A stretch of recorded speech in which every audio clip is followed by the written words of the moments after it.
자, 안녕하십니까. 더블투자클럽의 아나키스트 오원석입니다. 오늘 상한가 간 종목 한번 살펴볼까 하는데요. 일단은 에스코넷 한번 살펴볼까 합니다. 에스코넷 오늘 상한가 간 이유는 정세균 국무총리가 한 발언이 뉴스에 나오면서 상한가에 간 것 같아요. 일단 핵심은 뭐냐면 수소연료 전지에 대한 의무적 구매를 하는 제도를 도입하겠다라고 밝혔고요.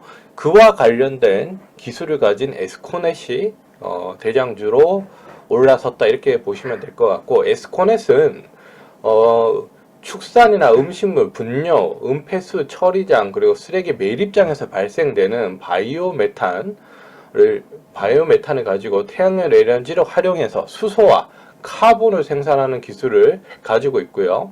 그리고 이산화탄소와 메탄을 마이크로웨이브라고 하는 플라즈마 기술을 활용해서 수소와 탄소로 전환하는 기술도 갖고 있습니다. 그러니까 수소를 생산해낼 수 있는, 수소로 전환될 수 있는 기술을 가지고 있기 때문에 앞으로의 수소에 대한 이 수요가 늘어날 거라고 이제 전망이 되는 거죠. 이제 법안이 그렇게 발효가 되면요. 그래서 뉴스가 나온 걸로는 2040년 수소경제위원회에서 2040년 연료정지 8기가와트 달성을 목표로 이제 수소연료 정지를 생산한 전력을 구매하도록 하는 의무를 부과하겠다는 제도를 도입하겠다, 이런 얘기가 나오고 있고요. 그리고 향후 20년간 25조 원을 투자를 해서 신규 투자가 활성화될 것으로 시장에서는 내다보고 있다, 이런 뉴스가 나왔어요. 뉴스 내역을 이렇게 살펴보자면 앞으로 이제 수소를 이제 연료 전지화해서, 그러니까 수소의 수요가 이제 늘어날 거다. 이제 법규화를 해버리면 의무적으로 도입을 해야 되기 때문에 시장은 커지겠죠. 수소를 원료로 하는 시장은 커질 거고, 생산하는 업체들도 굉장히 커질 거고요.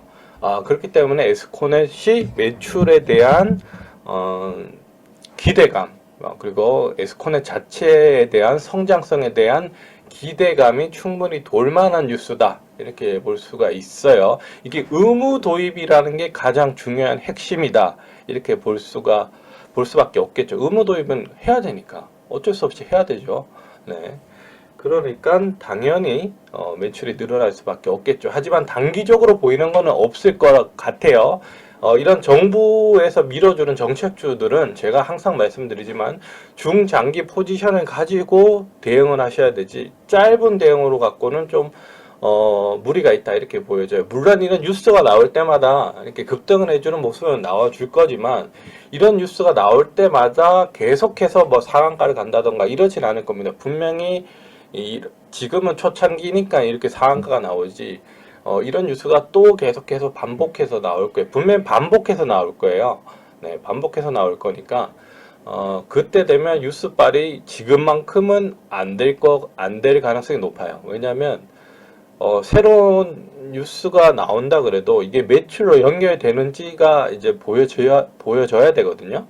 지금이야 뭐 지금 시작하기 때문에 뉴스를 내는 거고, 뉴스빨이 강하게 나올지 몰라도 이 뉴스가 계속 나오고, 이런 뉴스가 나오면 실질적으로 매출에 찍혀주는가가 이제 중요한 거거든요. 그렇기 때문에 물론 이 뉴스가 나올 때마다 조금씩은 움직이겠지만 앞으로 뭐 이렇게 계속 상한가를 간다던가 이런 가능성은 조금 낮을 가능성이 좀 높다, 이렇게 보여져요. 지금 나온 뉴스로의 파급력은 세요. 하지만 앞으로에 나올 뉴스, 비슷한 뉴스에 대한 파급력은 그렇게 세지 않을 거니까 이제 매출이 어떻게 이어지는가, 그걸 한번 살펴보시는 게 중장기적인 관점으로 좋겠다, 이렇게 말씀을 드리겠고요.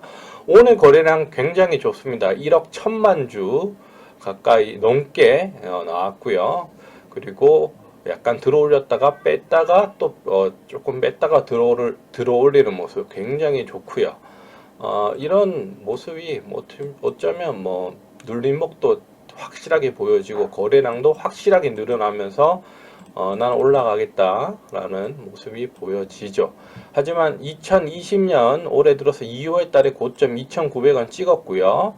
주봉으로 한번 볼게요.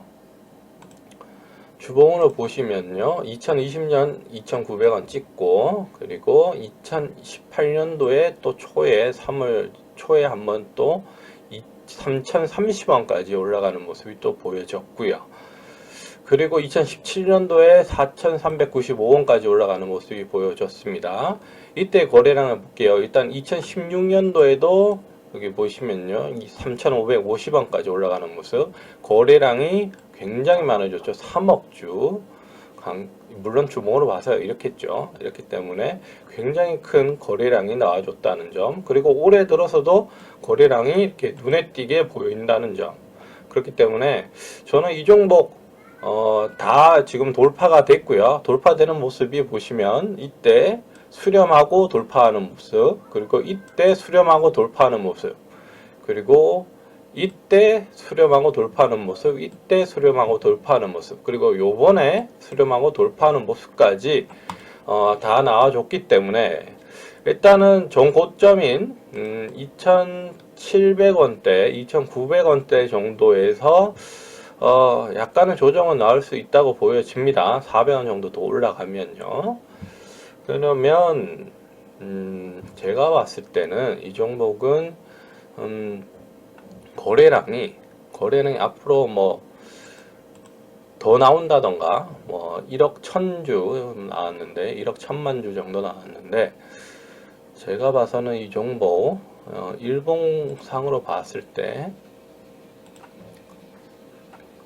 한 3,000원 정도, 3,000원 정도까지는 1차 목표가로 한번 보시는 게 좋을 것 같다. 이렇게 보여져요. 앞으로 500원 더 올라가면 3,000원 정도까지 올라갈 수 있다고 보여지고요. 물론 주봉상으로 봐서도 한 3,500원까지도 볼 수 있는 자리다. 이렇게 보여지는데, 앞으로 1,000원 더 올라가는 거죠. 또 1,000원 더 올라갈 수 있다. 이렇게까지도 볼 수가 있지만 이때는 조정을 조금 받을 거예요. 조정을 좀 받고 3,500원 정도까지 볼 수 있다. 이렇게 말씀을 드릴게요. 일단은 데이 트레이딩 하시는 분들이나 아니면 중기 이하로 하시는 분들은 3,000원 정도의 목표가를 두시고 대응하시는 게 좋을 것 같다. 이렇게 보여지고요. 그 이상 중장기로 조금 중기 이상으로 간다 그러면 3,500원 이상 정도까지 올라갈 수 있는 목표가를 제시해 드리는 게 맞는 것 같다. 이렇게 말씀을 드릴게요. 물론 이 사이에 잔파동은 많을 겁니다. 특히나 3,000원대 위에 올라가서는 잔파동이 많을 거고요.